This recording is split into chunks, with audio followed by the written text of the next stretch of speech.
this season. But for the team, what kind of shot in the arm does it give the guys, knowing that he's finally coming back after almost 2 months away? Huge for us. We're happy to see him back and healthy. It's going to be good to see him out back on the floor, doing what he does best. So it's good to see him back healthy, and can't wait to see him out there tonight.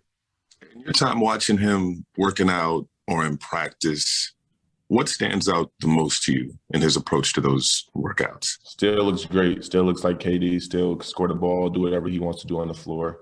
And he just makes the offensive game look so easy. Malika Andrews, ESPN.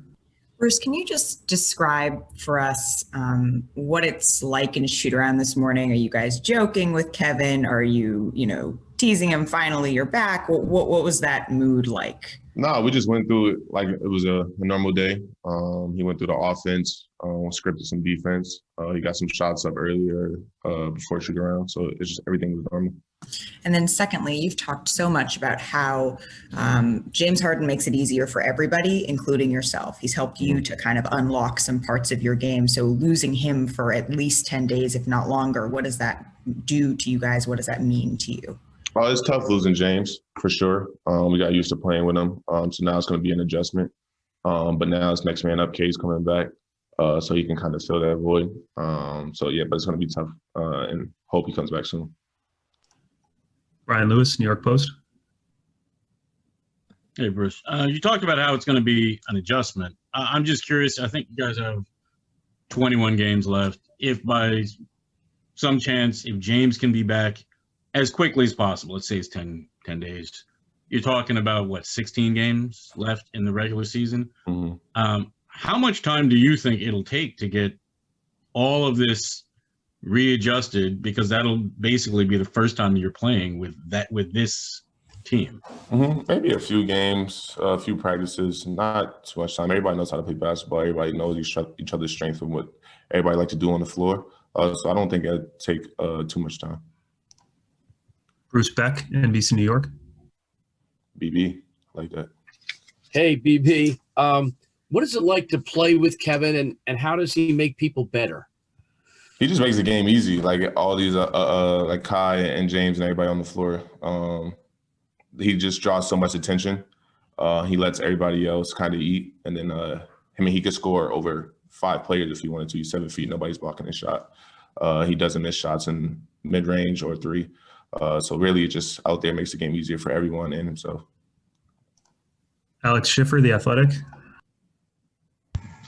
Hey, Bruce. This is Kevin's first game in ballpark in roughly 2 months, and obviously you guys have been on a hot streak even without him. Just where do you think you guys have made the most strides since he's been out? I just think coming together as a family, as a group of guys who want at the end of the run have the same goal in mind, all getting better, learning each other more, and getting comfortable out there on the floor. Matt Brooks, Nets Daily. Hey, Bruce, you guys recently made a change of the starting lineup, have LaMarcus in there. How do you think that's affected your game? And do you feel like the floor has opened up at all for you just because he can pick and pop, post up a little bit, but, hit a little bit more of that turnaround? Yeah, definitely. He could definitely stay out on the three-point line a little more. And then I could set screens and do what I do for sure. So now we just got to communicate that. We were talking after the last game that all I got to do is tell him to get to the three-point line when we're coming down in transition. So, yeah, it's definitely going to be a lot more easier for me getting to the rim and finishing. Jai Brown, Nets Wire. Hey, Bruce. What is something that Durant has been doing in practice that makes you really say, like, damn, I miss this, I miss us, and I can't wait to see this back on the court? Maybe his midi. When he drives and has 2 people on him, he just shoots right over both of them. Yeah, it's just a tough shot. I don't know how he makes it like 100% of the time. So I can't wait to see that tonight. Last question, Michael Grady, S Network. End on a lighthearted note for you, Bruce. How many guys are there in the league? You throw your body around a lot. How many guys in the league that you might second guess stepping in to take to try to draw a charge against? And there's Zion Williamson on that list. I'm taking a charge on anybody. If it's there, I'm taking it.